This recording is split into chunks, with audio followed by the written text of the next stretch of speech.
wassalamu ala alihi wa sahbihi ajma'in amma ba'du. Oke, teman-teman, hari ini kita alhamdulillah bisa bertemu kembali. Alhamdulillah dalam keadaan sehat-sehat. Dan alhamdulillah di bulan Ramadan, jadi semoga berkah ya. Jadi kan kalau Ramadan kan pahalanya berlipat-lipat ganda. Jadi lagi ini kita belajar hadis Nabi. Oke. Kali ini kita akan belajar bagaimana kita membandingkan antara, kan muqaronah ya, muqaronah itu kan perbandingan antara beberapa hadis. Jadi kalau kita cek bagaimana salah satu metode cara untuk menemukan cacat atau menemukan kekurangan atau mencari status mencari sanad yang lebih bagus dari sanad yang lainnya, itu kan pakai ada metode yaitu perbandingan antar riwayat. Sebenarnya ada dua istilah yang sering dipakai untuk memperbandingkan antar hadis ini. Jadi kalau misalnya untuk yang sebenarnya namanya sama aja sih, muqaron dan mu'aradhah itu sama, hampir mirip ya. Maksudnya prosesi yang dilakukan itu sama gitu.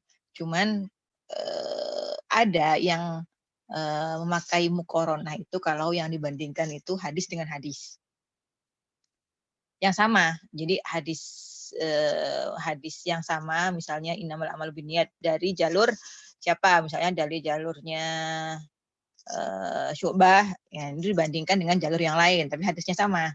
Kalau mu'aradhah ya nanti itu hadis tersebut dibandingkan dengan hadis yang lain yang berbeda sanad, berbeda matan, dan juga dengan Al-Quran atau dengan ijma atau yang lainnya. Jadi itu salah satu farq yang maksudnya perbedaan dalam penggunaan istilah muqaron dan mu'aradhah.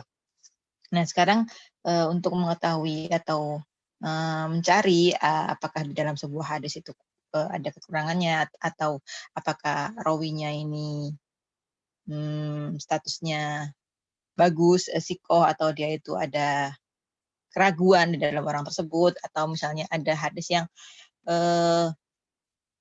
matannya cuman sebagian ditulis, ada yang panjang kayak gitu kan. Itu nanti kita bisa perbandingkan antara hadis-hadis yang ada. Jadi kita kumpulkan terus dibandingkan. Nah, sebelum kita lihat bagaimana prakteknya, saya persilakan terlebih dahulu kepada teman-teman yang sedang gilirannya presentasi untuk hari ini untuk memaparkan apa yang sudah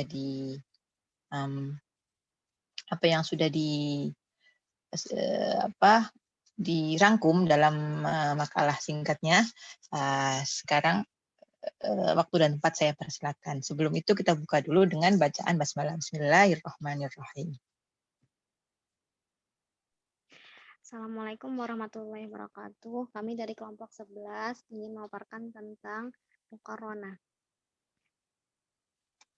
Itu beranggota saya sendiri, Jan Masari dan Mia Salsabila. Suaraku kedengaran nggak, guys? Terdengar. Iya. Maaf ya, suaranya agak pelan. Lagi sakit gigi. Bismillahirrahmanirrahim. Pengertian muqaronah dalam kamus Al-Munjid karya Louis Maluf, kata muqaronah adalah berasal dari kata qarana yaqranu muqaronah, yang artinya mengumpulkan, menghimpun, dan membandingkan antara dua perkata atau lebih. Dalam kajian ilmu hadis, terdapat 4 macam metode memahami hadis yang diperkenalkan oleh ulama terdahulu, yaitu metode ijmali, global, metode tahlili, analisis, metode maudu'i, tematik, dan metode muqaron, komparatif. Maka muqaron dalam hadis merupakan salah satu metode memahami hadis. Yang B, muqaronah menurut para ulama hadis. Memahami hadis dengan metode muqaron ialah membandingkan hadis yang memiliki redaksi yang sama atau mirip dalam status yang sama atau memiliki redaksi yang berbeda dalam kasus yang sama, atau membandingkan berbagai pendapat ulama syarah dalam mensyarah hadis. Dalam metode ini, tidak hanya membandingkan hadis dengan hadis, tetapi juga membandingkan ragamnya syarah hadis dan pendapat ulama yang mengomentari. sehingga model ini terlihat beragam dalam pendapatnya. Kitab yang menggunakan metode ini ialah Sahih Muslim bi Al-Syarah Nawawi, karya Imam Nawawi, Umdah Al-Qari, Syarh Imam Bukhari, karya Bert al-Din Abu Muhammad Mahmud Al-Aini, dan Fathah Al-Bari, Syarah Sahih Bukhari, karya Ibnu Hajar. Salah satu contoh hadis yang digunakan untuk metode ini ialah tentang niat. Termasuk dalam metode ini juga adalah memperbandingkan matan hadis dengan ayat-ayat Al-Quran yang tampak bertentangan. Karena menurut Yusuf Al-Qardawi, mustahil terjadinya pertentangan antara pemberi penjelasan hadis dengan apa yang hendak dijelaskan, itu Al-Quran, atau antara cabang dengan pokok. Maka penjelasan dari Nabi Muhammad SAW harus selalu dan senantiasa berkisar di seputar Al-Quran dan tidak melanggar petunjuk dalam Al-Quran.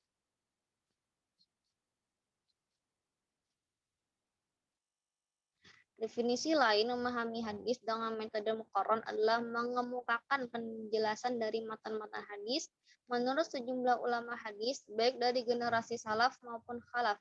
Kemudian, meneliti dan mengkaji serta memperbandingkan penjelasan-penjelasan tersebut untuk mengungkapkan arah dan kecenderungan masing-masing ulama hadis tertentu, serta hal-hal yang melatar belakangi arah kecenderungan mereka.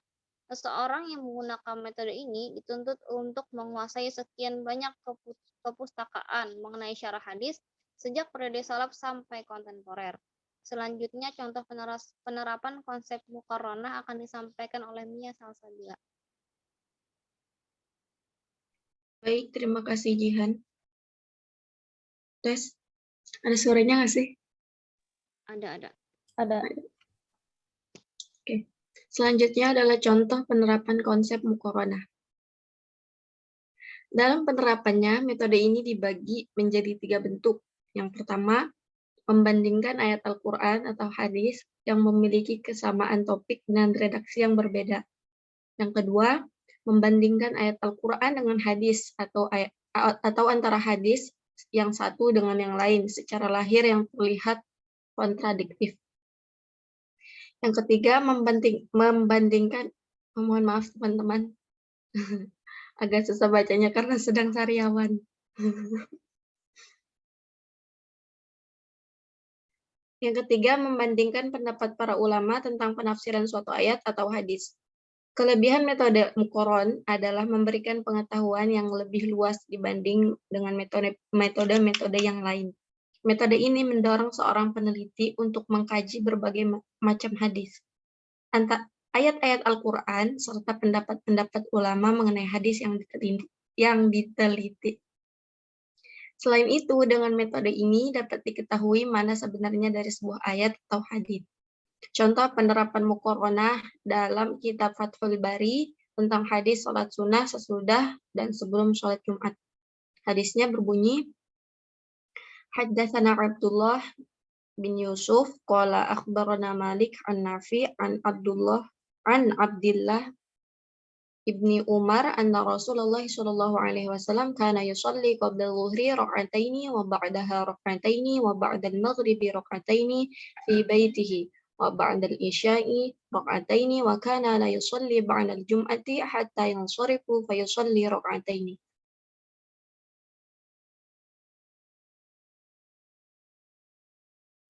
Yang artinya, meriwayatkan kepada kami Abdullah bin Yusuf, ia berkata, mengabarkan kepada kami Malik dari Nafi' dari Abdullah bin Umar bahwa Rasulullah Shallallahu Alaihi Wasallam sholat 2 rakaat sebelum zuhur dan sesudahnya 2 rakaat setelah maghrib di rumah beliau dan setelahnya isya 2 rakaat. Dan Rasulullah tidak sholat sunnah setelah sholat Jumat hingga beliau pulang ke rumah kemudian sholat 2 rakaat.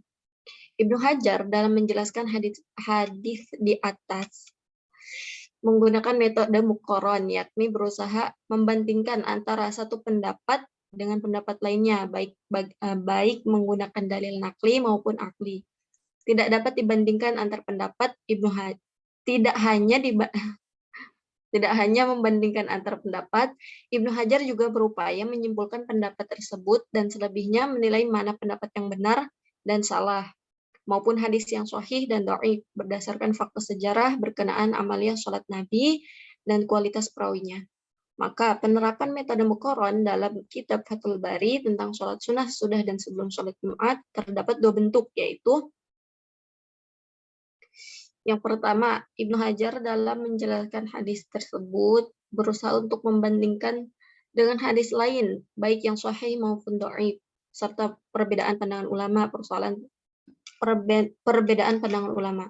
Persoalan pertama yang akan dibahas adalah perbandingan antara tiga pendapat ulama, di antaranya yang pertama, menurut Ibnu Munir, sebagaimana dikutip Ibnu Hajar, didahulukannya kata ba'da sebelum kata qabla, karena Imam Bukhari ingin menunjukkan perhatiannya yang besar akan sholat sunnah sesudah Jumat.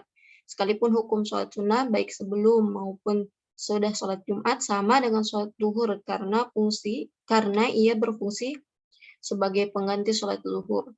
Dengan ini, Ibnu Munir berusaha menyamakan hukum sholat sunnah yang dilakukan sebelum dan sesudah sholat zuhur dengan sholat sunnah Jumat. Yang kedua, pendapatnya Ibnu Battal mengatakan bahwa diungkapkannya sholat Jumat setelah sebelumnya disebut sholat zuhur, ingin menunjukkan adanya perbedaan sholat sunnah antara kedua sholat wajib tersebut. Apabila sholat sunnah zuhur dilakukan di masjid, sedang sholat Jumat dilakukan di rumah, sedangkan hikmah dari dilakukannya sholat sunnah setelah sholat Jumat di rumah adalah agar orang tidak beranggapan bahwa sholat sunnah tersebut sebagai pengganti dari sholat Jumat yang hanya 2 rakaat. Berdasarkan pemahaman ini, Ibnu Hajar menyimpulkan bahwa sholat sunnah sebelum sholat Jumat semestinya tidak dilakukan di masjid. Pendapat Ibnu Battal ini berusaha membedakan antara sholat sunnah yang dilakukan sebelum dan sesudah sholat zuhur dengan sholat Jumat. Yang ketiga, pendapatnya Ibnu Atin menyatakan bahwa tidak disebutkannya sholat sunnah sebelum Jumat. Dalam hadis tersebut, barangkali Imam Bukhari ingin mengkiaskan antara sholat Jumat dengan sholat zuhur. Pendapat ini diperkuat dengan pandangan Az-Zain bin Munir yang menyamakan hukum antara sholat sunnah Jumat dengan sholat sunnah zuhur. Dengan kias ini berarti sholat sunnah yang dilakukan sebelum dan sesudah sholat zuhur sama hukumnya dengan sholat sunnah yang dilakukan sebelum dan sesudah sholat Jumat. Pendapat Ibnu Atin ini sejalan dengan pandangan Ibnu Munir di atas. Dari berbagai pandangan tersebut, muncullah dua sudut pandangan yang berbeda yang saling bertentangan, yakni antara menyamakan sholat zuhur dengan sholat Jumat, sehingga sholat sunnah yang dilakukan mengiringi kedua sholat tersebut hukumnya juga sama. Sedangkan pandangan lain sebaliknya, yakni membedakan antara sholat zuhur dan Jumat. Konsekuensinya, sholat sunnah yang dilakukan pada kedua sholat wajib tersebut juga berbeda. Yang kedua, Ibnu Hajar berusaha membandingkan antara satu hadis dengan hadis lainnya, serta istinbat yang dilakukan ulama berdasarkan hadis tersebut. Ia mengutip beberapa riwayat, di antaranya yang pertama, Ibnu Hajar mengkritik hadis yang dipandangnya tidak sahih.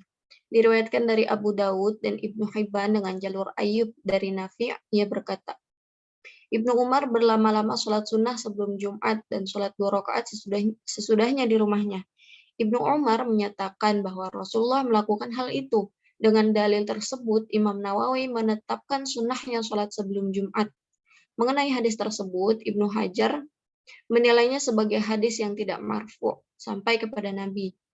Karena menurutnya, Nabi datang ke masjid apabila matahari telah tergelincir, kemudian beliau khutbah dan sholat Jumat. Namun, jika yang dimaksudkan adalah sholat sunnah sebelum masuknya waktu sholat Jumat, maka sholat yang dimaksud adalah sholat sunnah mutlak, dan karena tidak dapat dijadikan sebagai dalil sholat qobliyah Jumat.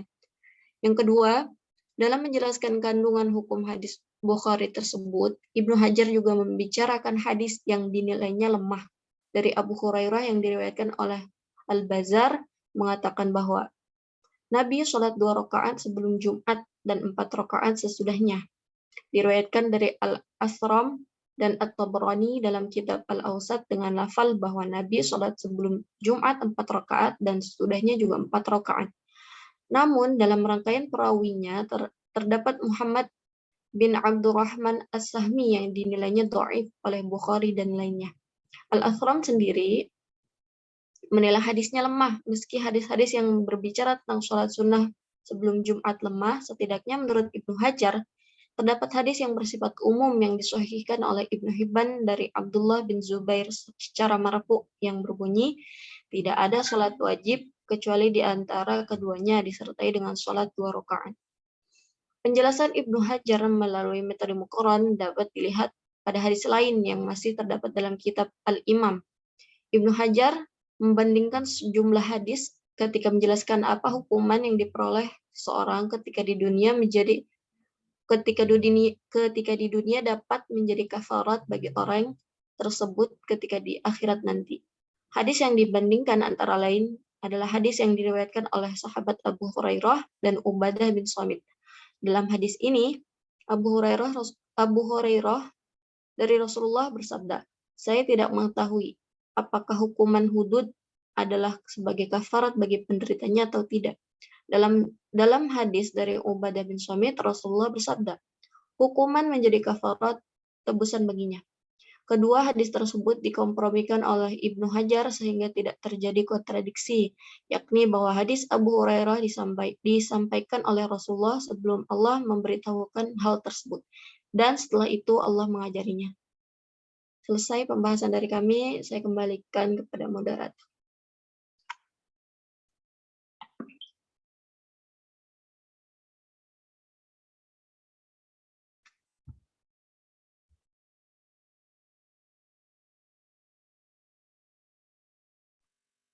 Baik teman-teman, selanjutnya sesi diskusi, apakah ada yang ingin bertanya?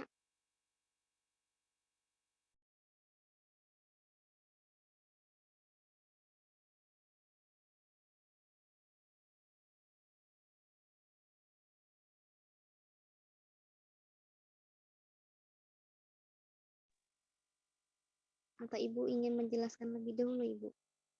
Siapa tahu nanti teman-teman ada yang ingin bertanya.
Ada yang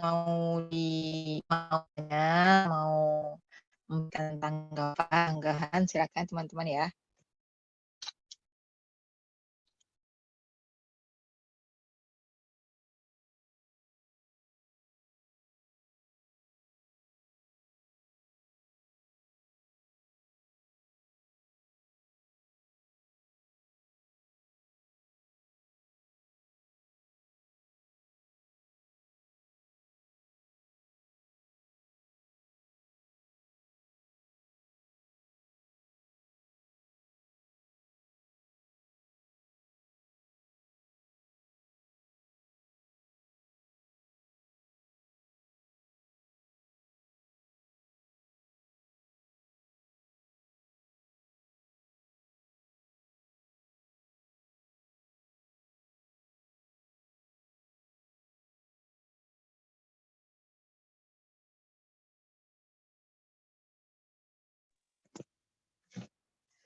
Ya, kalau mau ada yang bertanya silakan lo ya.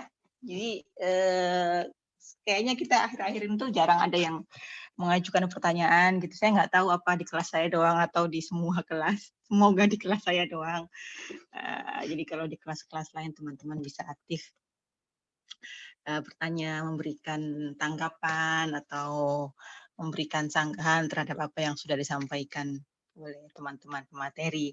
Nah, sebenarnya untuk bisa sampai ke untuk bisa berani mengungkapkan pendapat itu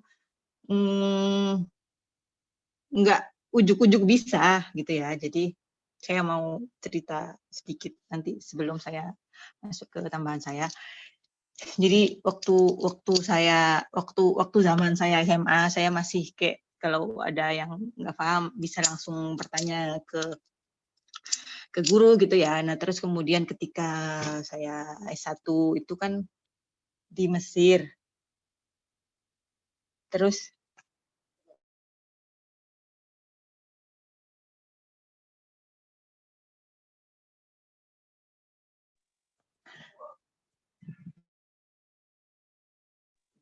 nah kemudian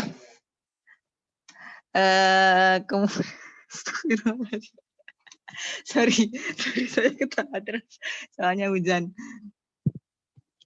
Oke. Nah, ketika saya S1 itu karena di Mesir itu kan kita beda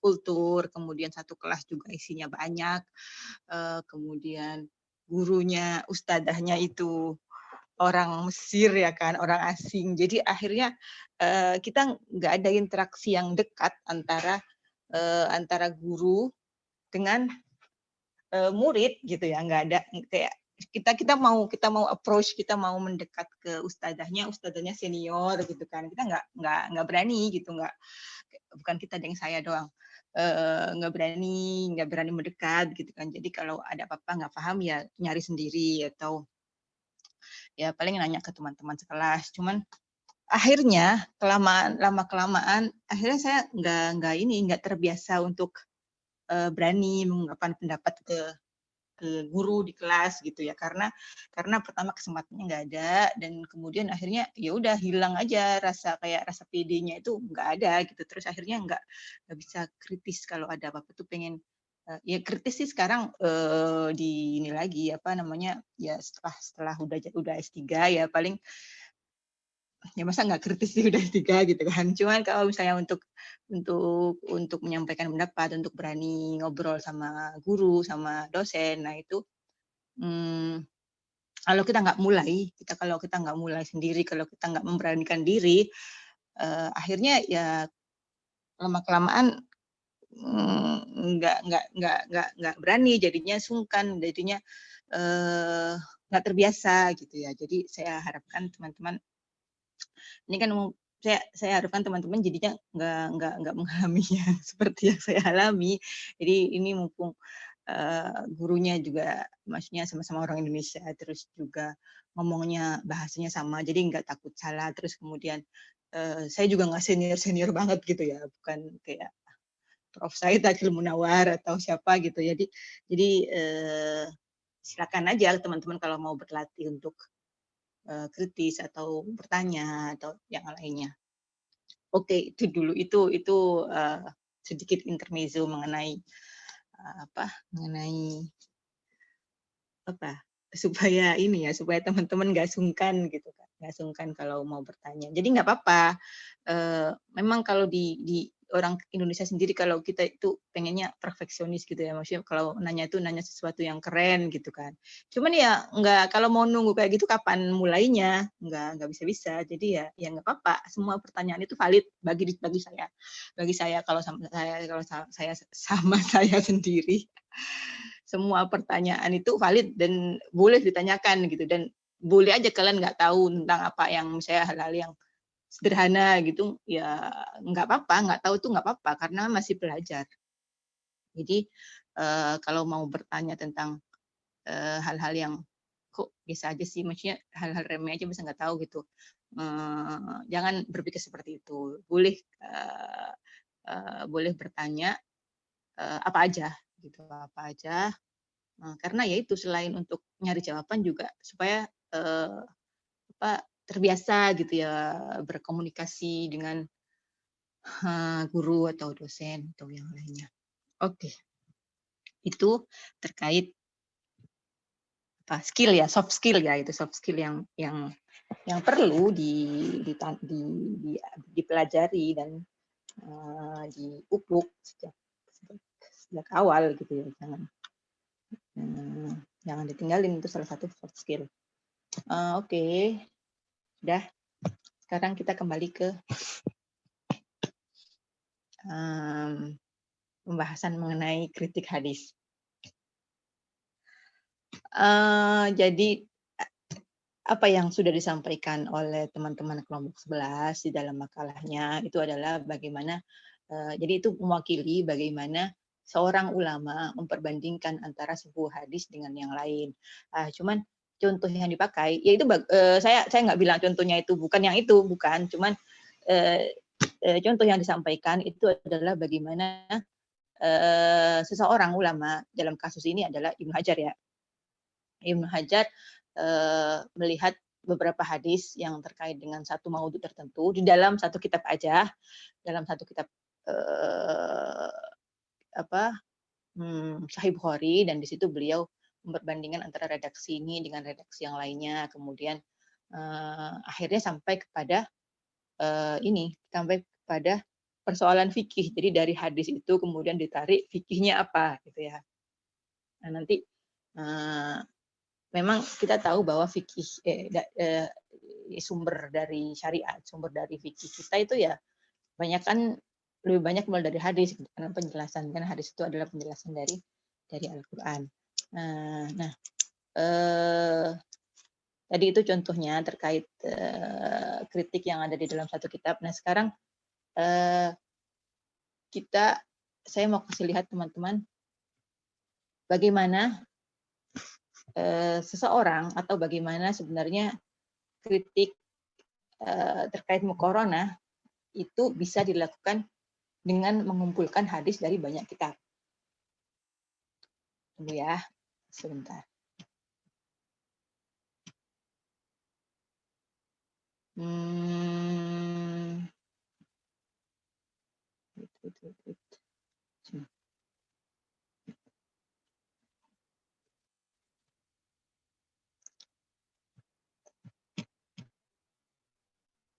Sudah kelihatan belum? Udah ya? Sudah, Ibu. Oke. Sorry, loh kok jadi ini? Sebentar.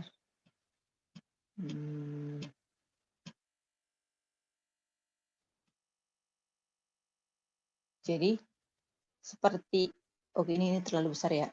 Ini satunya lagi aja. Nah,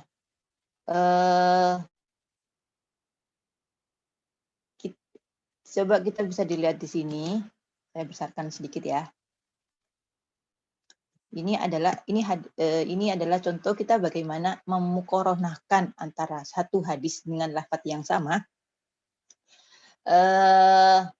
Tapi kita cari orang-orangnya gitu. Jadi kita cek dulu misalnya ini Rasulullah ya, awal atas sendiri, semoga kelihatan kalau di situ, kalau enggak saya besarkan sedikit lagi.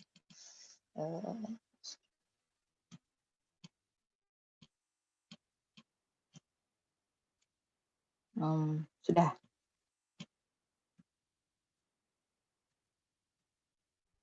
Jadi hadisnya di bawah, nanti kita lihat ke bawah itu hadisnya, cuman ini saya besarkan jadi kelihatan ini ujung atasnya Rasulullah ke Abu Hurairah. Jadi artinya Abu Hurairah dapat langsung dari Nabi. Kemudian ini muridnya Abu Hurairah. Kemudian di sini ada orang namanya Fadl bin Isa. Kemudian Fadl bin Isa ini hadisnya diambil oleh Hafiz dan seterusnya. Nah,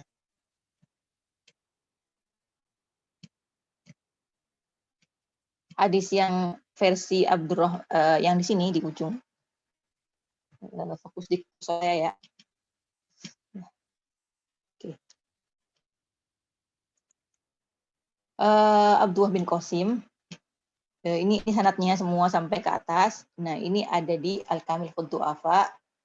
Ini hadisnya kita lagi bahas hadis yang bukan sahih. Jadi maksudnya hadisnya ada ikhtilaf antara ulama tentang kesahihannya. Jadi hadis ini ada di mana aja. Nah, ini disebutkan kitabnya. Orang ini disebutkan di Al-Kamil fi Du'afa. Orang ini ada di disebutkan di nanti gitu ya. Kemudian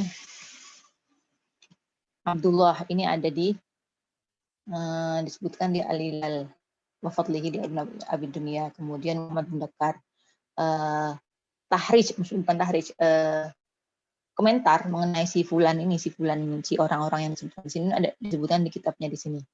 Syu'abul Iman Baihaqi dan terusnya. Nah, ini lafadz hadisnya di sini di bawah, yang di bawah sini. Ini adalah lafadz hadisnya. Sebentar saya mau kasih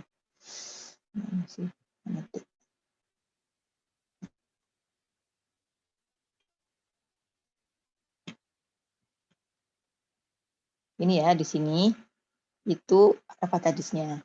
Kalau maksudnya di sini disebutkan sanad-sanadnya siapa aja orang-orangnya. Lafadz hadisnya di bawah sini. Lamma khalaqallahul aqla.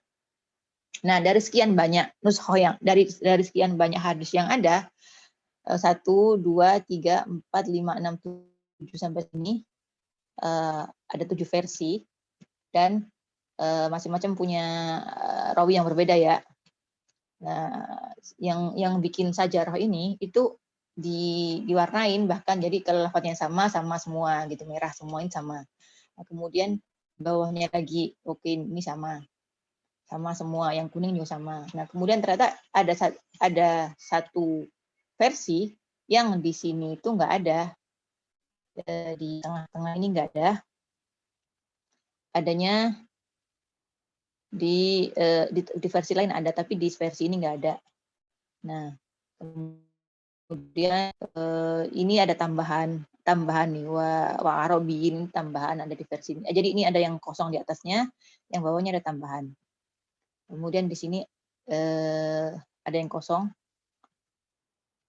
Terus ini di sini ada tambahan sedikit. Jadi begini cara membandingkan satu hadis yang sama. Maksudnya kadang-kadang yang sama itu ada yang kurang sedikit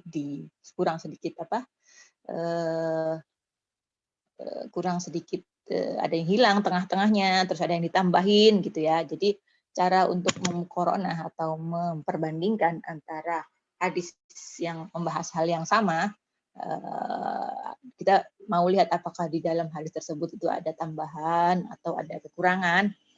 Kumpulkan semua versinya, kemudian dirapihkan kayak gini, dipreteli satu-satu kayak gini. Jadi di satu kalimat, nah ini sama, oke. Bawahnya lagi ternyata kalau di sini itu wala akramu minka, di sini nggak ada, dan di sini wala ahsanu minka. Jadi ada perbedaan antara satu bilang wala akramu, satunya bilang wala ahsanu. Hampir mirip, tapi tetap aja ada perbedaan gitu ya. Kemudian di sini kosong, di sini juga ada yang kosong.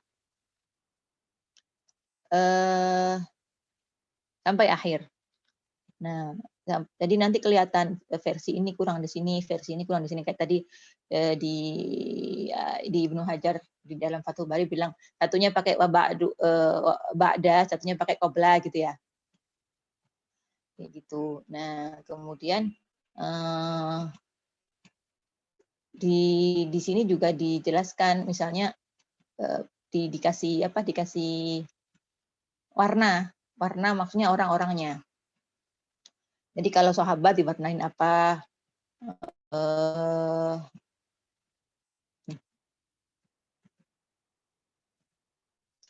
kasih warna orang, jadi dijelaskan gitu. Kalau mau lebih spesifik lagi, itu misalnya nih yang warna merah ini berarti orang-orang Mekah, yang warnanya pink, bukan pink, orange ke merah-merahan ini orang Madinah.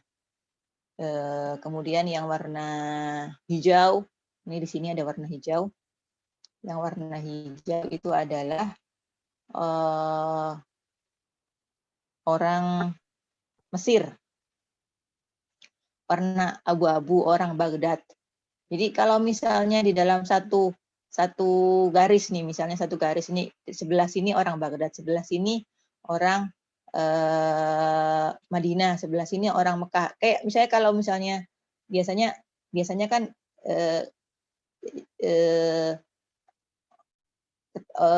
sebuah hadis itu ya paling orangnya satu kota gitu ya, saling meriwayatkan satu kota, apalagi kalau satu masa.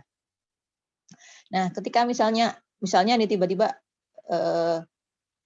di sini atasnya Mekah, terus tengah-tengah di sini ada Madinah, Irak, terus sini lagi Mekah lagi. Nah, itu kan agak mencurigakan, kok kayak gini, perlu diteliti lagi siapa orang tersebut gitu. Nah, jadi muqaronah itu bukan cuma muqaronah lafadz hadisnya ya, matan hadisnya, tapi juga yang dicek itu adalah orang-orangnya juga. Karena kalau sudah kalau orang-orangnya ini bermasalah, red flag, ya udah berarti ke bawahnya hadisnya tidak bisa diterima. Kalau misalnya satu orang di sini aja kita lihat dia ini adalah seorang yang terkenal membuat hadis maudhu. Ya udah yang hadisnya di bawah sini, jadi akhirnya nggak bisa kita terima gitu. Terus juga harus dilihat saya di dalam melihat matannya, misalnya melihat matannya. Tiba-tiba semua mata ada satu versi yang kelebihan atau maksudnya infirad, cuman dia aja yang ada tambahan seperti itu. Harus dilihat tambahannya ini berasal dari siapa. Kalau orangnya sikot, terus kemudian kalau misalnya tambahan apakah mukhalifun, maksudnya bertentangan dengan isi hadis yang lain-lainnya, atau nggak mengubah hadis tersebut. Kalau mengubah ya berarti kita harus tandai hadisnya gitu kan. Kalau mengubah ya nanti nggak diterima. Terus kalau misalnya ada perbedaan lafadz, kalau misalnya artinya masih sama ya masih bisa diterima, tapi kalau nggak sama ya yang bisa kita terima. Jadi seperti ini mereka bikin perbandingan. Nggak cuma disebutkan ininya aja, orang-orangnya aja, juga dikata perbedaan warna, orang ini orang Mekah, orang ini dari orang Madinah. Tahu dari mana? Ya tahu dari Tahdhibul Kamal, Tahdhibut Tahdhib yang membahas mengenai biografi orang-orang ini semua. Terus kemudian dari Kitabut Tabaqatul, jadi di kitab Tabaqat, Kitabul Asma, Kitabul Kuna, Kitabul Siqat, itu semua sumber sebagai kita mencari si fulan ini orang dari mana, si fulan ini gurunya siapa. Orangnya kita juga harus lihat misalnya apakah benar orang ini ketemu dengan orang atasnya, apakah benar ini gurunya dia atau bukan, atau cuman ngaku-ngaku aja berguru ke orang tersebut, kayak gitu. Jadi sumber atau bahan untuk kita membandingkan atau memkoronahkan sebuah hadis dengan hadis yang lain itu banyak gitu ya. Jadi nggak satu kitab aja, tapi kita pertama untuk melihat orang-orangnya dulu. Orang-orangnya ya dicek di ilmu rijal, yang kayak kemarin kita sudah belajarkan ilmu ruwat, ilmu rijal itu kitab-kitabnya apa aja, kitab-kitab yang terkait dengan nama-nama beliau, nama-nama para rawi hadis, kemudian tabaqatnya, tabaqat berapa mereka, kemudian guru dan murid siapa aja, kemudian nanti pindah lagi ke ilmu ilal, kemudian tentang jarh wa ta'dilnya, apakah dia itu masuk sikot atau mau du'afa, kemudian apakah dia itu bagaimana komentar seorang muhaddisin terhadap si fulan ini, apakah dia itu qawiyun, orang paling sikoh gitu kan, yang pakai sikoh tabdil, atau kita kalau dia pakai sikoh atau pakai dua kata ya untuk mensifati orang tersebut, atau cuma sikoh aja, atau apakah dia masuk tabak tabi, atau dia masuk dari soduk. Jadi kan pasti mereka ada tingkatannya dalam mengomentari orang, mengomentari para rawi. Kemudian dilihat, jadi selain bagian pertama yang garis, jadi bagian pertama itu mempelajari orangnya, kemudian bawahnya mempelajari dipreteli satu-satu ininya apa hadisnya. Jadi ini kalau misalnya nah baru kemudian ini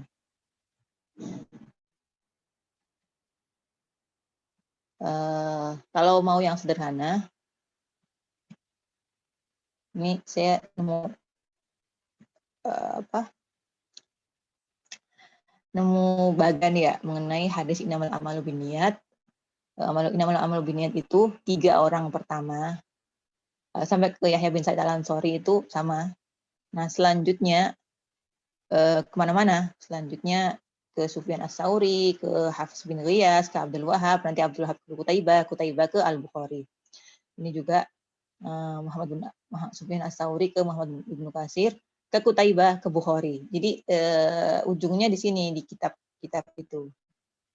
Jadi nama amal binniyat itu ada di Abu Dawud, Tirmidzi, Ibnu Hanbal, Sahih Bukhari, Musnad Ibnu Syaibah, Sunan Ibnu Majah, Muslim, Sunan Nasa'i. Tapi jalurnya berbeda-beda. Kadang-kadang nggak, jalurnya itu nggak satu gitu. Di Bukhari aja 1, 2, 3, 4, 5, 6, 7. Terus kemudian saya kan tadi nemu ini kan, terus saya ingin buktikan sendiri. Jadi kan sekarang ini sudah ada mesin pencari gitu ya, mesin pencari hadis. Jadi pakai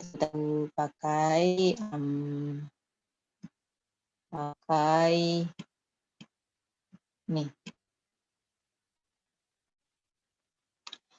pakai cari hadis.com. .com. Jadi kan bisa masukin nih, teman-teman bisa pakai Samilah, tapi saya Samilahnya lagi rusak, jadi pakai ini.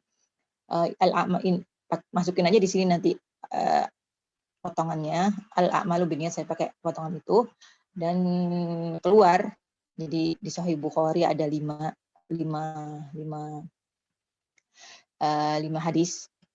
Nah, Sahih Muslim ada 1, Tirmidzi ada 1, Nasa'i ada 3, sudah di Musnad Ahmad, Darqutni, ini masing-masing jumlahnya bisa dilihat sampai bawah ya, Sunan Al-Baihaqi Al-Kabir ada 8. Nah, kemudian saya ini Bukhari aja. Saya copy aja, tadi saya klik 1 terus saya copy. Jadi ini yang nomor 52, kita lihat yang saya kasih kuning ini sama dari Umar bin Khattab. Jadi innamal a'malu binniyat ini lafaz matanya sama semua sampai akhir, sampai ila ma hajara ilaih.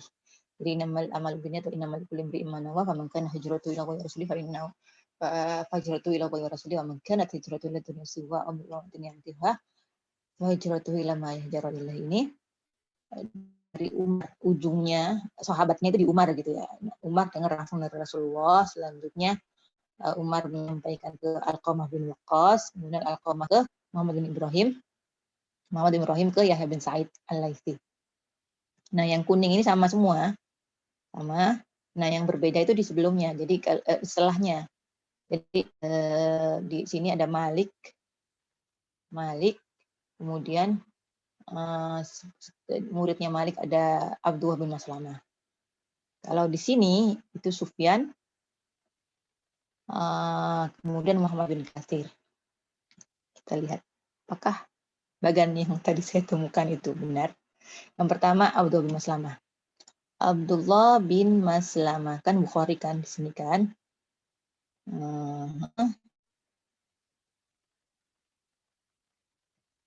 Bukhari Muhammad bin Maslamah Musaddad Muhammad bin Abi Umar kan Al-Humaidi. Oh, Malik ya. Jadi sebelumnya siapa sih? Malik Abdullah bin Maslamah, bukan Muhammad bin Maslamah. Malik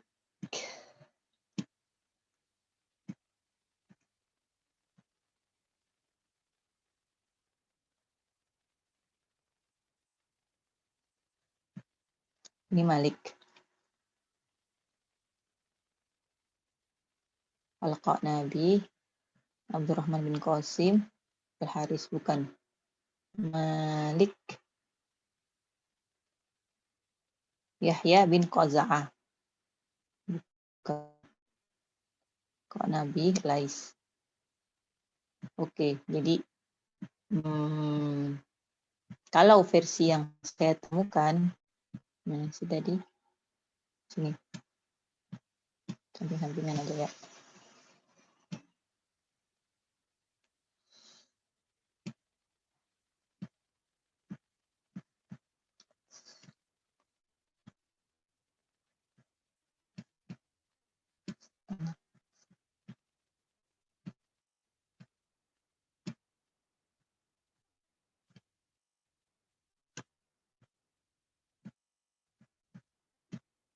Ini kok berubah?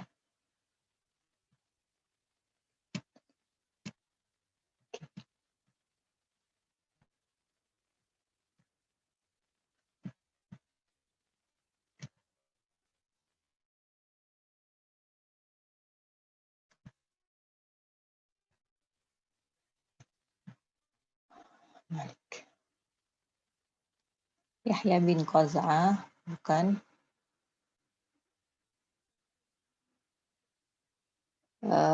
Qa Nabi, Yahya bin Maslamah. Dia ada 3 doang. Tapi kalau yang saya temukan di sini, Malik itu diambil oleh, setelah Malik itu ada Abdullah bin Maslamah ke Al-Bukhari. Oke, next selanjutnya. Sufyan Ats-Tsauri, Muhammad bin Katsir. Tapi kalau mau jalurnya ke Bukhari berarti lewat ini. Lewat Qutaibah baru ke Bukhari. Jadi ada satu kurang. Jadi kalau yang ada di diagram ini kurang satu, kelebihan satu. Jadi kan Sufyan Ats-Tsauri, kemudian Muhammad bin Katsir, kemudian belok ke Qutaibah, kemudian ke Bukhari. Kalau yang dicari hadis itu nggak disebutkan Qutaibahnya, jadi cuman di Muhammad bin Katsir. Jadi kalau innamal a'malu binniyat ini kan orangnya sikoh semua ya, maksudnya. Tapi kalau misalnya orangnya hadisnya masih belum, orangnya harus dicek lagi siapa, nah itu harus bersandar ke tadi ad-du'afa, terus juga as-siqat, kemudian tahdib lah, sama tahdib utama. Satu lagi. Muhammad bin Ibrahim At-Taimi, Yahya, Malik,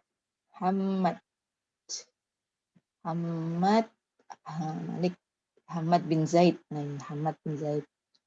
Jadi Hamad bin Zaid, kemudian ke Musaddad. Nah, oke. Hamad bin Zaid ke Musaddad ke Bukhari. Nah, ini oke. Ini nyambungnya ke Bukhari.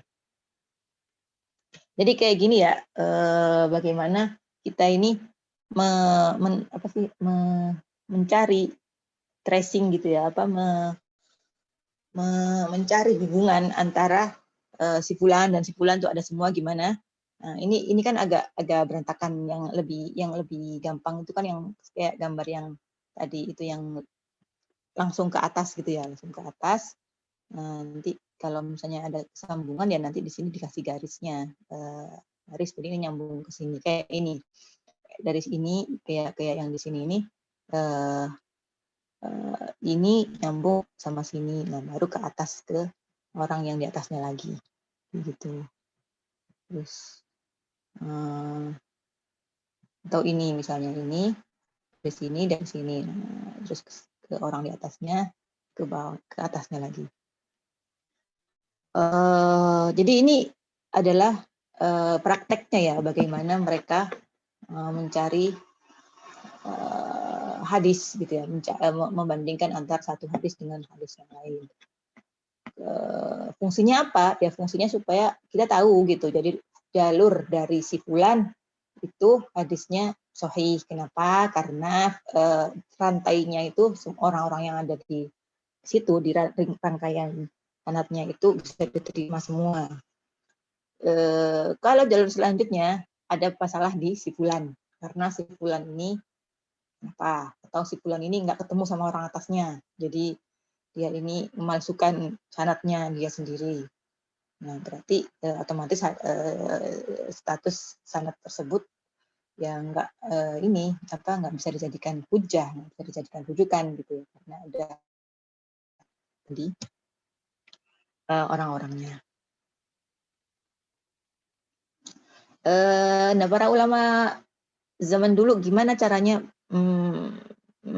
memukorona seperti ini? Salah satunya itu dengan berpegang atau dibantu dengan kutubul atrof. Masih ingat nggak kitab atrof itu apa? Kitabul atrof adalah kitab yang memuat mengenai apa? Bagian atau bagian dari hadis. Nah, kemudian nanti dijelaskan oh hadis ini ada di Bukhari dan Muslim dan Abu Daud dan lainnya. Kita lihat. Saya kasih dulu Kitabul Atrof.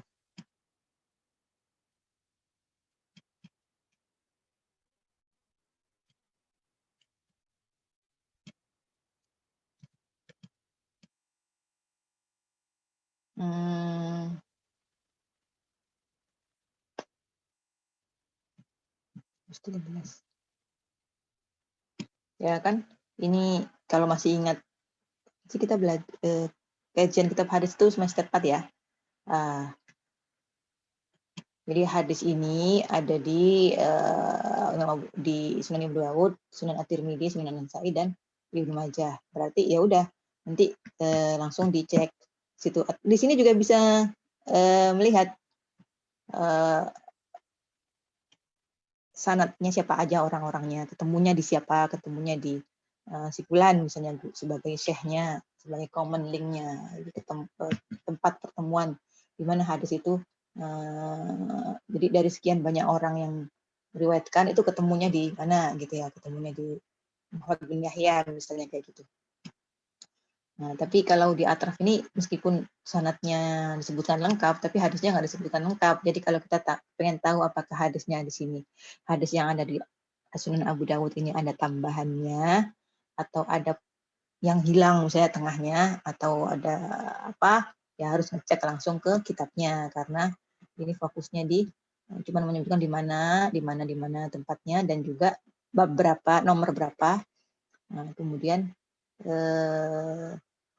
fokus di sanadnya aja gitu maksudnya, bukan kalau matannya ya nanti bisa dicek sendiri apakah ada kekurangan di situ, ada tambahan lafaz dari si perawinya, atau malah hadisnya itu malah kebalik-balik, misalnya ada bagian yang harusnya di depan di belakang, jadi maklub hadisnya. Tapi secara umum untuk mencari, paling nggak untuk sebagai pijakan awal ketika untuk mencari sebuah hadis yang ya kalau zaman sekarang kan gampang ya, ada search engine, ada Mustafa Syamila, ada banyak lah ya cara untuk tinggal masukin entry-nya apa, nanti keluar hadisnya ada di mana aja. Tapi kan kalau zaman dulu kan enggak, belum ada ya, paling Mustafa Syamila paling sekitar tahun awal-awal 2000-an lah ya baru ada. Jadi sebelumnya ya untuk mencari ini sebuah hadis ada di mana aja ya lewatnya atrof gitu. Jadi nanti bisa dicek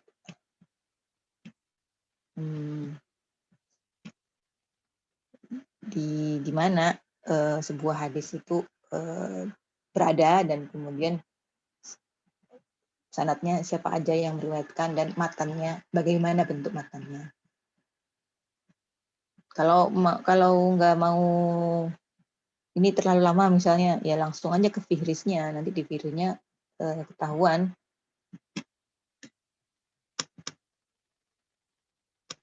Di fihrisnya ketahuan, misalnya bukan fihris yang terakhir ya, misalnya hadis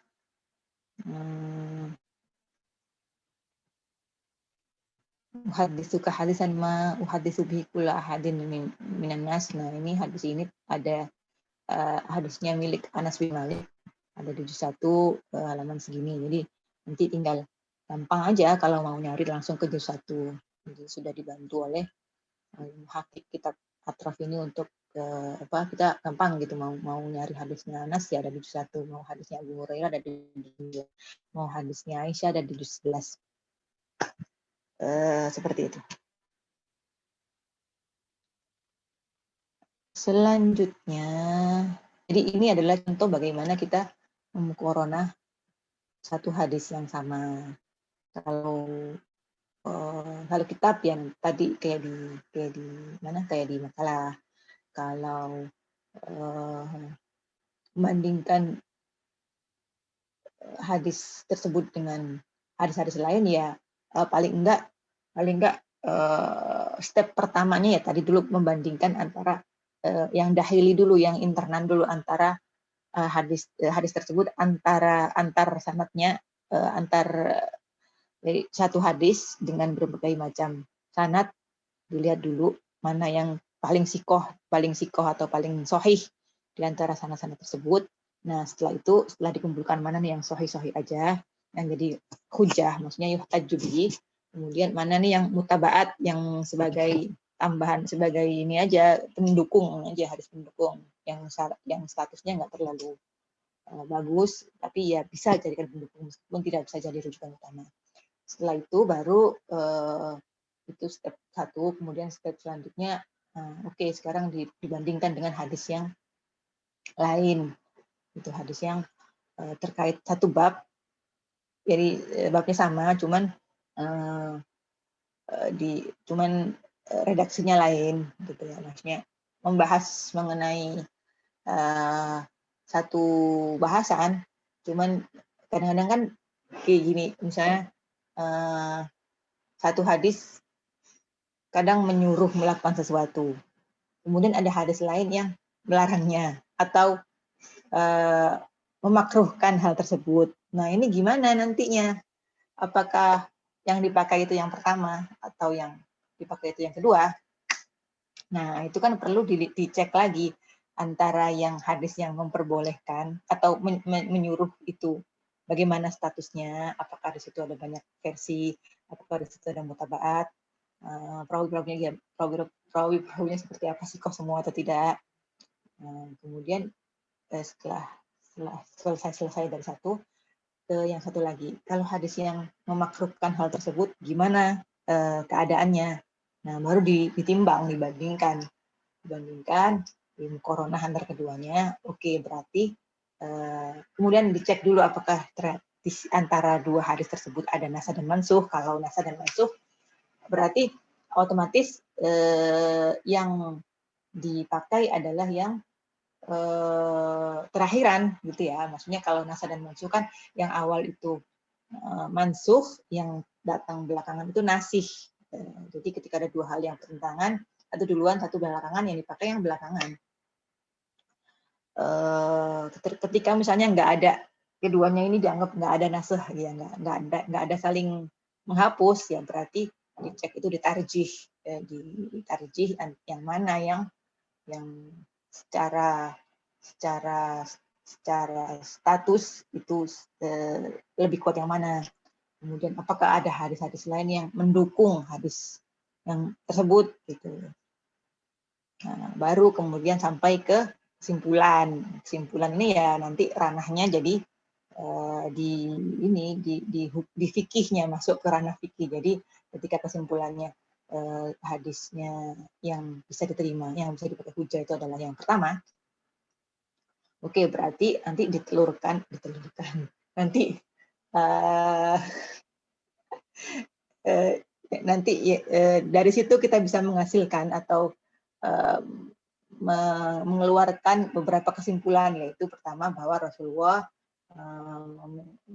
menyatakan bahwa hal ini adalah sunnah untuk dilakukan, kemudian pelaksanaannya seperti ini dan seterusnya. Itu ranahnya ulama fikih ya. Makanya kemudian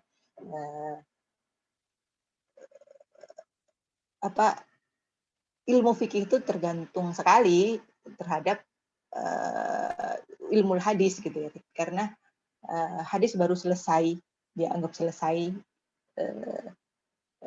maksudnya dianggap siap untuk diamalkan, siap untuk dipakai hujah itu ya setelah dicek dulu orang-orangnya, terus dilihat dulu lafaz-lafaznya dan seterusnya. Baru kemudian bisa dijadikan hujah, dijadikan dalil untuk beramal. Makanya nggak semua hadis itu bisa dijadikan hujah gitu ya, tergantung dari banyak sisi yang melingkupinya. Oke, itu tambahan dari saya. Sekarang saya kembalikan lagi ke teman-teman. Apabila ada yang mau bertanya atau menambahkan atau masih kurang paham ya silakan.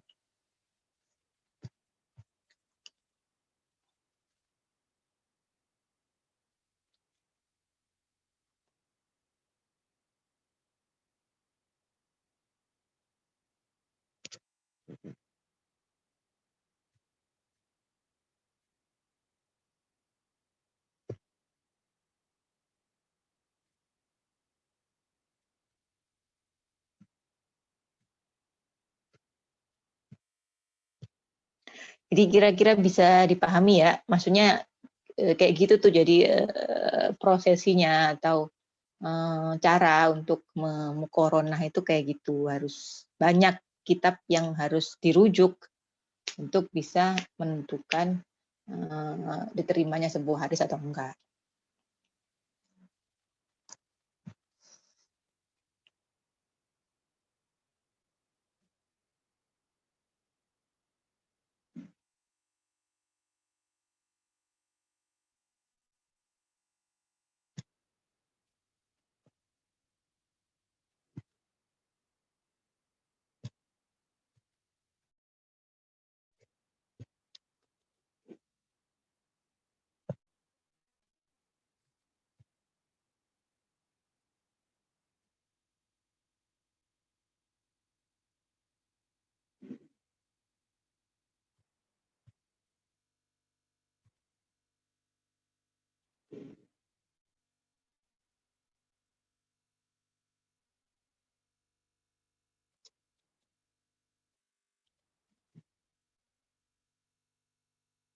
Masih ada waktunya, silakan kalau mau ada yang mau ditanyakan.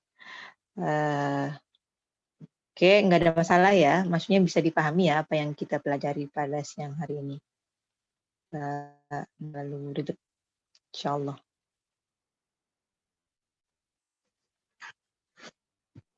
Bu mau bertanya dong Bu. Tadi kan kata Ibu kalau sekarang kan udah banyak online gitu kan ya Bu hadis untuk bisa cari apa sih cari hadis-hadis yang sama. Berarti kalau sekarang mukoron itu nggak perlu pakai kalau mau melakukan mukoron itu nggak perlu pakai bawa kitab ini ya Bu. Kitab ini apa sih Bu?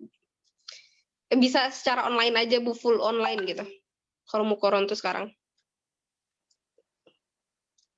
Paham nggak sih Bu?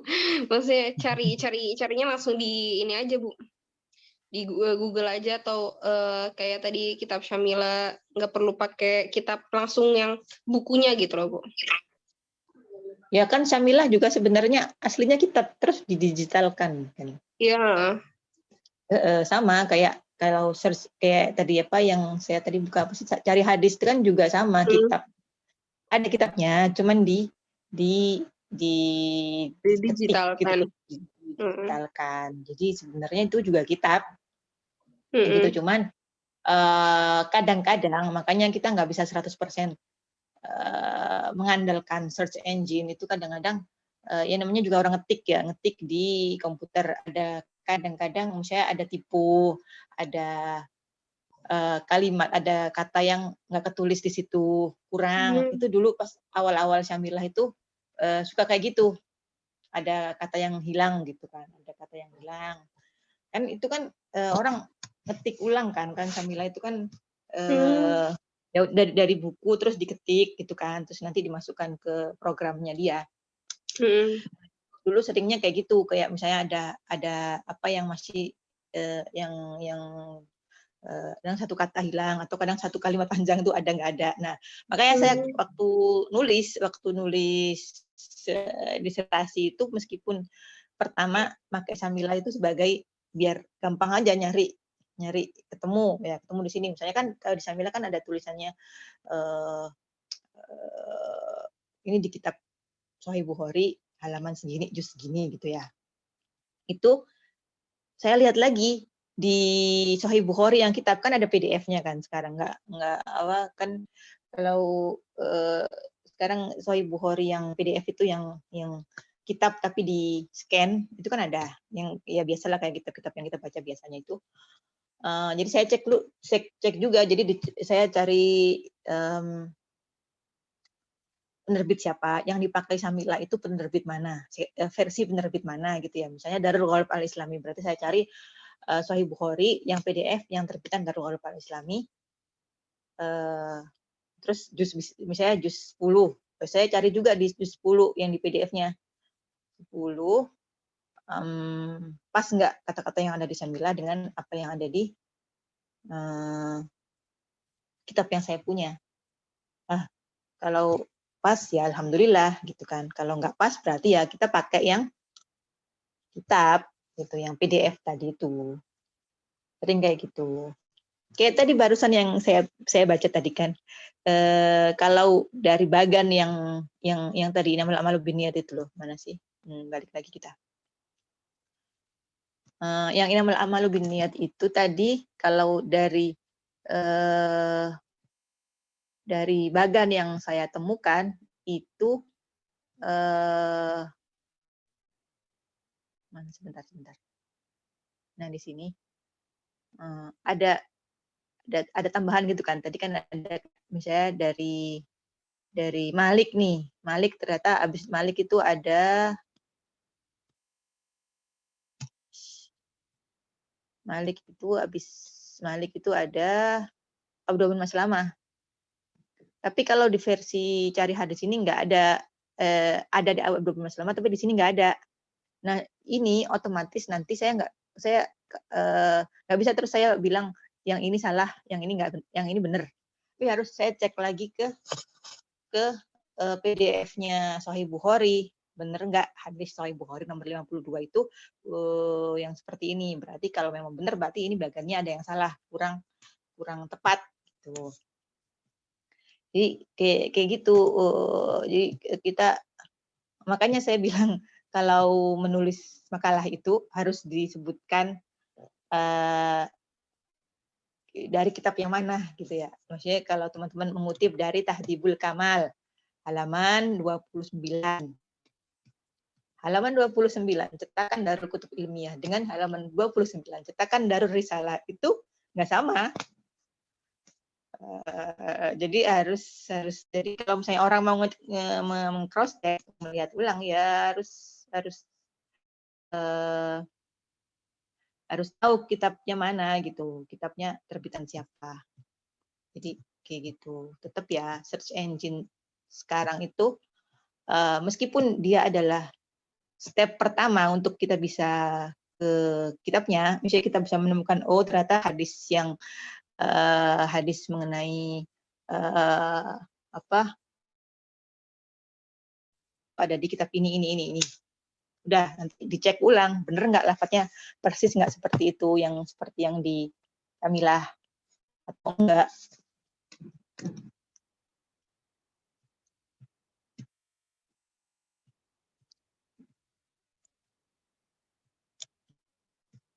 Coba kita lihat Musnad Ahmad.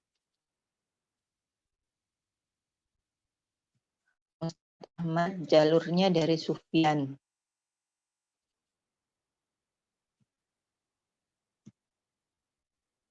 Musnad Ahmad bin Hambal dari Humaidi dan dari Yazid bin Harun dan Sufyan dari Yahya. Sufyan Yahya ibn Hambal. Nah ini ada berarti Sufyan kemudian Yahya bin Hambal. Jadi dicek dicek satu-satu. Jadi yang bikin orang bikin skripsi atau bikin disertasi itu lama, itu kenapa? Karena informasi yang kita terima itu dicek ulang, nggak terus langsung ditulis aja gitu, enggak. Makanya saya tekankan kepada teman-teman itu kadang-kadang kalau di makalahnya itu suka ada typo, terus kemudian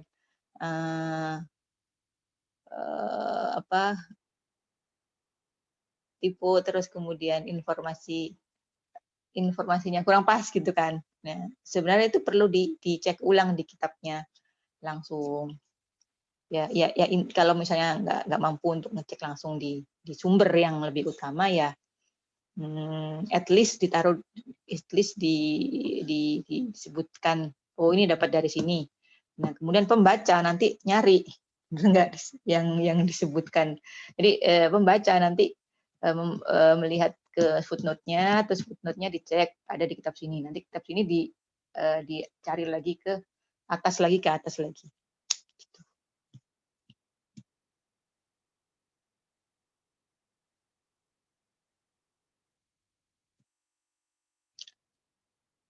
Oke, itu ya, Iba. Teman-teman lain masih ada yang mau ditanyakan nggak?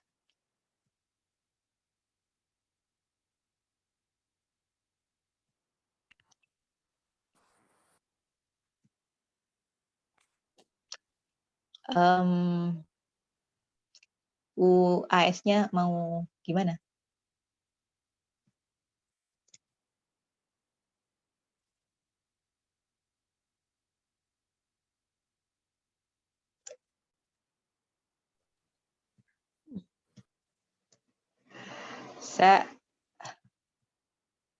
Ini kalau At-Tirmidzi dapatnya Muhammad bin Musanna Abdul Wahab.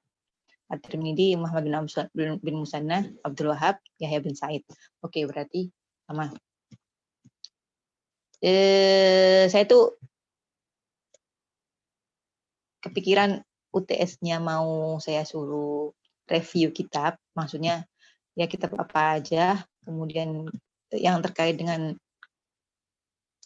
nakat hadis, kritik hadis, kemudian di review, maksudnya satu orang satu kitab gitu ya, nanti dicek isinya apa aja, apakah isinya itu benar. Kan ada kitab yang kadang namanya itu kritik hadis tapi isinya bukan, isinya pembahasan kritik hadisnya itu cuman kayak satu bab doang, sebelumnya bahas hal-hal yang lain gitu kan ada. Atau teman-teman bisa milih yang membuat kayak gini, misalnya nyari hadisnya random, apalah terserah hadis apa, nanti dicari di kitab mana aja, ternyata di situ ada perbedaan atau tidak. Kalau ada perbedaan ya dicek perbedaannya mana aja, terus jalur-jalurnya dari mana aja, kayak seperti inilah ininya seperti ini. Oke, contohnya itu sih, saya idenya baru 2 itu, nanti saya cari ide lagi untuk UTS kalian. Tapi kalau teman-teman mau milih antara 2 ini ya nggak apa-apa. Maaf Ibu, itu untuk UTS apa UAS ya Ibu? Oh, UTS kan udah, sorry. UAS maksudnya, masa mau UTS lagi? Ya makanya saya bingung. Oh, UAS ya, ujian akhir semester. UTS-nya kan kemarin udah.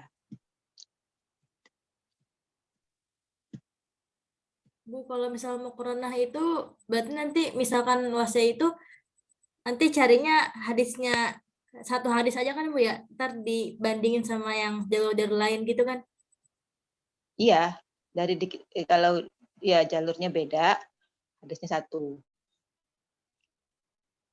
Bu, kalau mau corona itu berlaku untuk seluruh kategori hadis, kayak misalkan hadis sahih juga boleh di mukorona gitu kan, biasanya ada ya yang bilang kalau hadis sahih itu berarti udah nggak usah ini lagi karena kan udah sahih gitu ya, nggak usah diperdebatin lagi jalurnya gitu. Nggak usah dibandingin gitu ya? Nggak usah dibandingin gitu. Atau bisa juga tetap di mukorona Bu, kalau di sahih misalkan yang udah kelihatannya udah benar-benar valid gitu. Ya, sebenarnya hadis itu gimana cara menentukan jalur yang mana yang kita pakai sebagai hujah? kan harus ya memang kalau sekarang kan sudah ada sahih, sudah ada hasan, sudah ada dhaif gitu kan. Cuman sebelum nyampe ke hasil akhir dia sahih atau dia hasan atau dia dhaif itu kan kita perbandingan dulu antara semua jalur yang dia punya. Baik, nanti kita akhirnya kita bisa simpulkan bahwa oh jalur yang ada di Bukhari ini sahih, berarti dia hujjah. Oh, ternyata jalur yang kita temukan ada di misalnya Mu'jam at-Tabarani ini ada orang yang kurang ini, jadi kita nggak pakai sebagai hujjah, kita pakai sebagai syahid. Syawahid itu mutabaat, maksudnya syawahid itu adalah ya hadisnya diterima sebagai yaitu sebagai tambahan gitu, tambahan penguat hadis utama.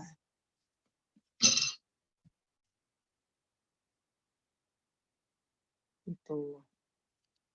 Jadi sebenarnya amaliyah pasti prosesi nyampe ke sahih itu. Ya memang nanti kan ujungnya teman-teman tahu bahwa yang di Sahih Bukhari itu yang di Sahih Bukhari itu yang sahih kan sudah ada sahih kan dia menjadi sahih itu kenapa? Kan ada di penelusuran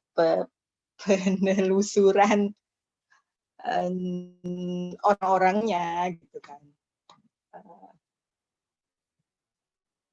Orang-orangnya yang ada di Sahih Bukhari itu dia menjadi sahih karena syaratnya Bukhari ketika meletakkan sebuah hadis di Bukhari itu paling enggak orang itu ketemu. Kalau di kitab lain belum enggak ada syarat orangnya harus ketemu. Jadi antara ketika kamu ngambil hadis dari saya, kalau kita tuh harus saling ketemu gitu, nggak paling nggak sekali dalam seumur hidup mereka itu ketemu. Kalau di Muslim nggak ada syarat antara si fulan dengan orang atasnya lagi itu harus ketemu. Jadi ada kemungkinan orang yang ngambil hadis dari gurunya tadi itu ada kemungkinan dia sebenarnya bohong aja. Saya ngambil hadis di atasnya itu bohong aja gitu kan. Nah, gimana tahu dia bohong atau enggak? Ya harus dicek di kitab-kitab yang membahas mengenai rijal. Tuh. Apakah orang itu satu kota atau ada beda kota, atau orangnya itu satu masa atau enggak satu masa, atau misalnya kalau si fulan itu dia mengklaim bahwa dia ngambil hadis dari seorang ulama di Madinah, tapi setelah ditanya ke orang-orang yang kenal dia nggak pernah ke Madinah. Nah, kan berarti di situ ada masalah gitu ya, ada masalah ditandai. Orang ini berarti perlu diteliti lagi. Kayak kemarin di Jarh Ta'dil itu berarti dia kalau dia statusnya seperti ini berarti dia hadisnya bisa diambil tapi bukan sebagai hujjah, tapi ditulis aja hadisnya sebagai iktibar gitu, iktibar atau sebagai bahan untuk ya sebagai bahan penelitian aja gitu, tapi bukan sebagai hujjah. Layu kan kemarin kita bahas Jarh Ta'dil itu lafaz-lafaz Jarh Ta'dil itu kan apa aja? Kalau seperti ini lafadznya berarti maksudnya adalah orang-orang tersebut hadisnya bisa ditulis tapi bukan sebagai hujjah gitu kan. Jadi kalau misalnya kita lakukan perbandingan antara satu hadis dengan yang lain sekarang, itu bukan untuk mencari statusnya udah kita tahu, statusnya ada ketika misalnya pemilik kitabnya nggak nulis statusnya pun tahqiqnya ngasih status gitu, ngasih petunjuk oh menurut si ulama, menurut Ibnu Hajar hadis ini sahih gitu kan. Cuman tujuannya ya paling kita tahu bahwa hadis ini itu ada perbedaan di sini, ada tambahan kata-kata di sini. Jalurnya ada 10 misalnya, jalurnya ada cuman ada 5 misalnya, dan mereka akan ketemu di mana gitu. Ketemunya di siapa, di sahabi, atau ketemunya malah di tabiin, atau ketemunya di mana, common link-nya ketemunya itu di mana, ujung hadisnya. Jadi seperti itu.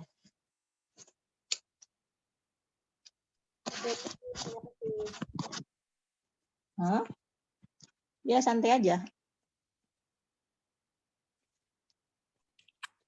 Kalau review ya berarti nyari kitab, nanti di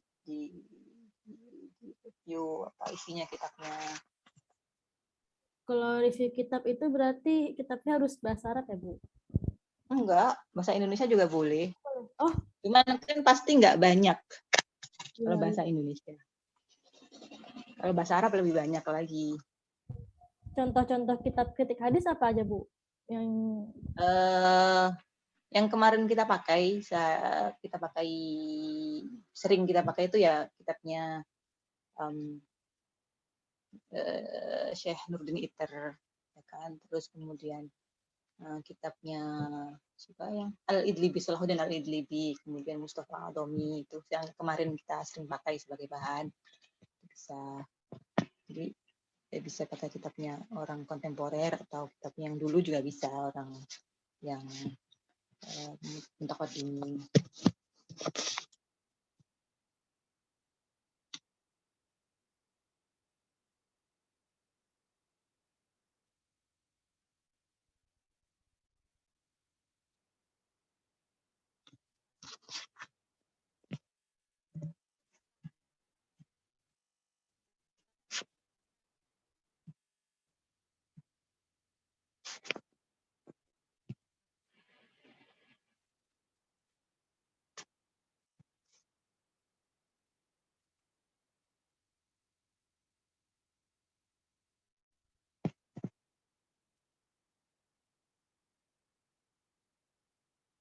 Ini kita selesai jam berapa sih?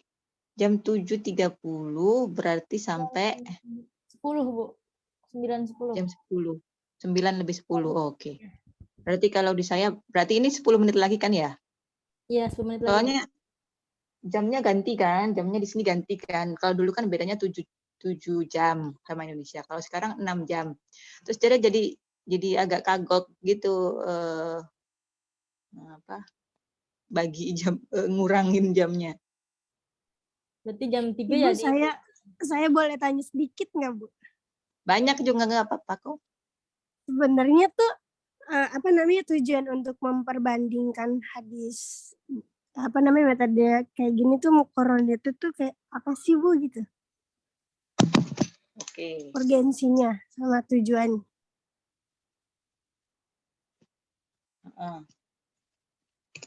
Tujuannya, oke.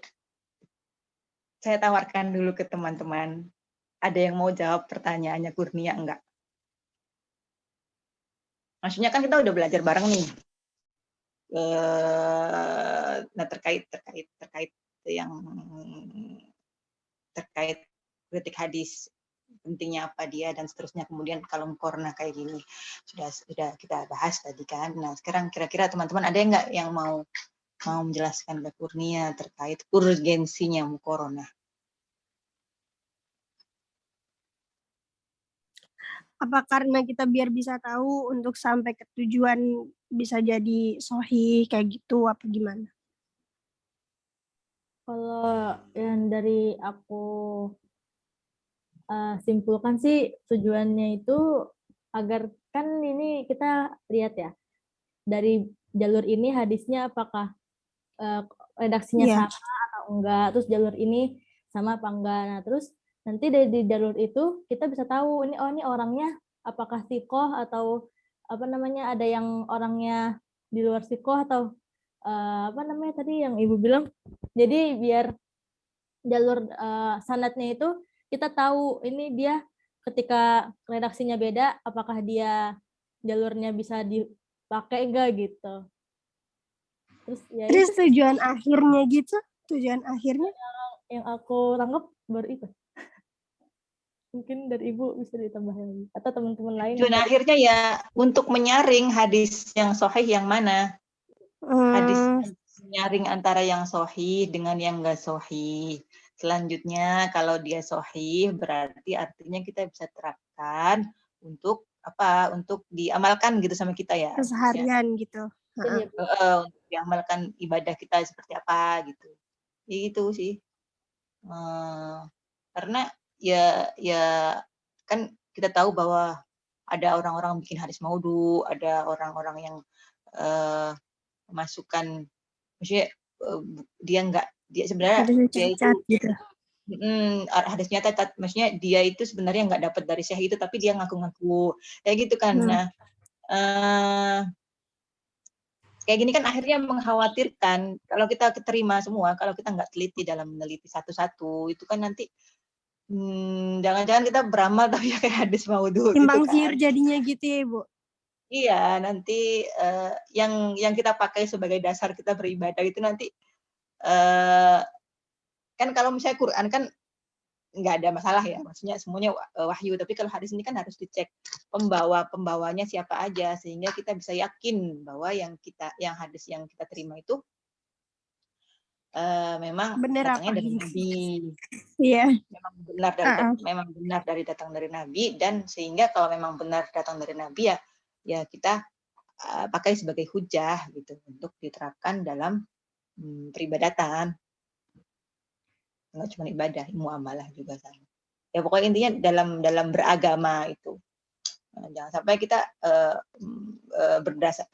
beragama tapi dalilnya ternyata bukan sesuatu yang datang dari Nabi gitu kan. Iya. Tapi kalau misalnya ada, kan tadi kan yang saya lihat tuh dari penjelasan Ibu kan ada konteks ada teks yang berbeda gitu kan ya. Terus kalau misalnya teksnya berbeda tapi konteksnya sama, itu bisa dijadikan hujah kan, Ibu? Ya, nah ini kita masuk ke riwayatul hadis bil makna. Jadi bagaimana sebuah hadis itu kadang diriwayatkan dengan lafaz yang berbeda dengan lafaz aslinya, tapi nggak mengubah maknanya. Nggak mengubah maknanya. Nah, itu kayak gimana? Kalau memang nggak mengubah maknanya ya kita terima, gitu kan. Tapi tetap dicari di situ mana yang kan biasanya kalau ada riwayat bermakna itu biasanya dia satu atau dua aja dari jalur-jalur yang ada. Yang jalur yang lainnya rata-rata lafadznya sama gitu. Terus kemudian kalau berbeda gimana? Kalau dia itu ada tambahan tapi beda, mengubah lafaz hadisnya, mengubah dari yang aslinya gitu. Kalau gitu ya berarti nggak bisa diterima yang itu. Makanya kemudian artinya para ulama ngasih kriteria khusus. Jadi mereka tuh gimana caranya riwayatul hadis bil makna itu nggak keluar, maksudnya lafaz yang dipakai ketika meriwayatkan hadis bil makna itu nggak jauh dari lafaz aslinya. Jadi sebenarnya mereka juga agak berbeda pendapat mengenai meriwayatkan hadis bil makna itu.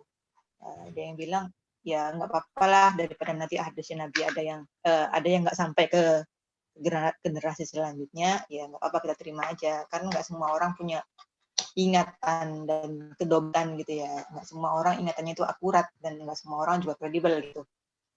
Ada juga yang bilang kita harus hati-hati pakai riwayatul bil makna itu, jangan sampai nanti mengubah lafaz, mengubah redaksi dari Nabi, dan karena kita tahu bahwa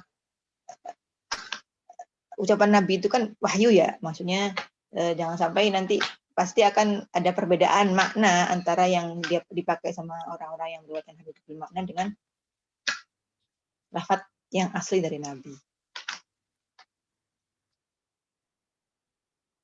Oh iya. Jadi dilihat dulu apakah sesuai atau enggak. Kalau sesuai, oke. Kalau enggak sesuai, berarti kita harus cek lagi. Kemudian atau kalau memang kesesuaiannya itu jauh banget gitu, ya berarti ditolak.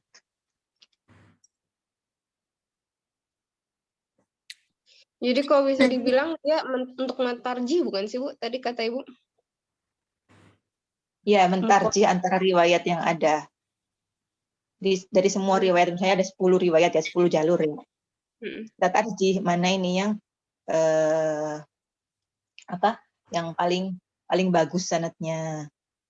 Kemudian di dalam lafadznya hadisnya juga nggak ada tambahan yang merusak gitu ya, atau nggak pakai riwayat, nggak pakai kata-kata yang beda, bedanya jauh.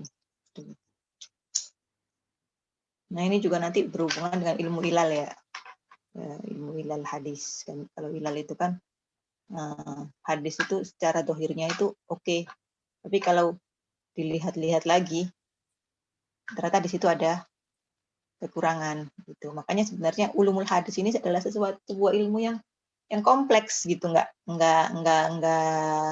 mudah gitu, nggak mudah untuk menetapkan status sebuah hadis, nggak mudah orang menerima sebuah hadis gitu. Jadi dan waktu itu saya pernah bilang kalau untuk mempelajari orang itu harus dengan hati-hati gitu ya, harus paling nggak ada sedikit suudonnya gitu, suudon bener nggak orang ini Karena nggak bisa diterima sembarang ya Bu ya, karena hadis itu kan nggak sembarangan, jadi harus ditelusuri. Iya, jadi sampai ada kekhawatiran jangan-jangan kita ini jangan-jangan para ulama itu banyak membuang hadis gitu ya, banyak membuang hadis Nabi karena saking mereka berusaha untuk menjaga hadis itu supaya jangan sampai masukkan apa yang sebenarnya bukan dari Rasulullah ke Rasulullah. Ya nggak apa-apa kalau memang kaul sahabi dibilang kaul sahabi. Kalau emang itu perkataannya tabiin ya dibilang perkataannya tabiin, jangan perkataannya sahabi dibilang itu dari Nabi gitu. Jadi yang jelas sebuah perkataan harus dinisbatkan ke orang yang memang seharusnya.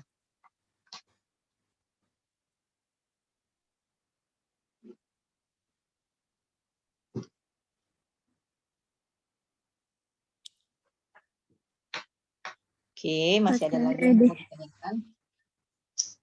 Gitu ya, Kurnia ya? Iya, Ibu.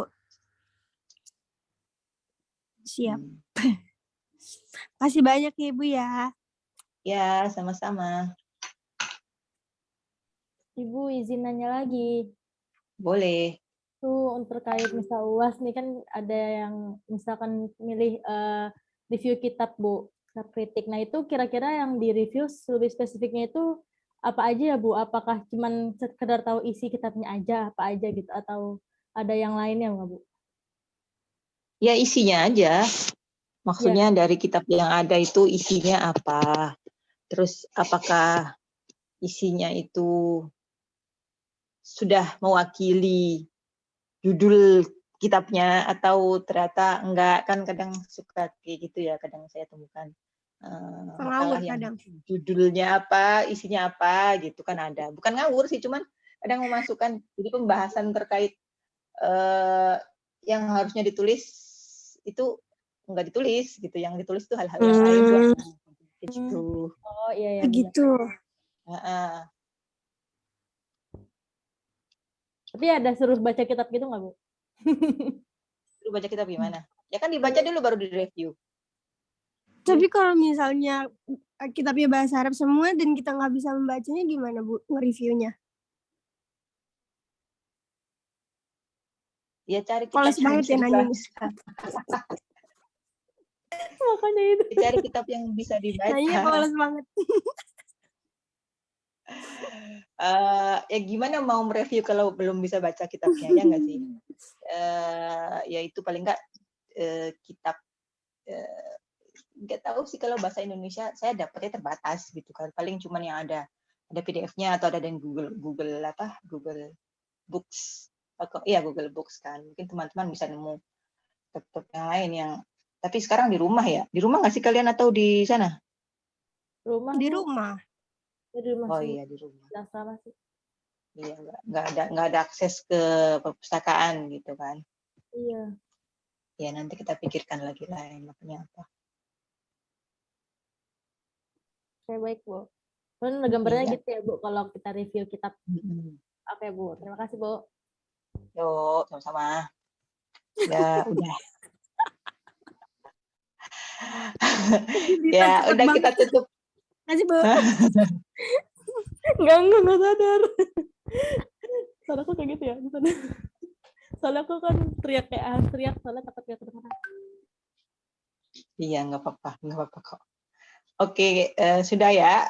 Saya ada kelas habis ini, jadi saya mau persiapkan kelas selanjutnya. Teman-teman, silakan dibaca ulang makalahnya dan juga rekamannya didengarkan ulang.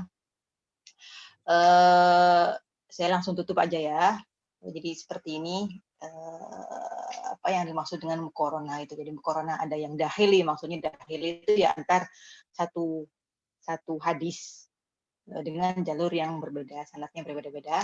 Nanti juga bisa mukorona itu yang dengan hadis lain yang satu bab atau dimukoronakan dengan ayat Al-Quran atau yang lainnya. Tapi itu bisa seringnya pakainya mu'aradhah bukan mukorona. Yaitu sekian tambahan dari saya.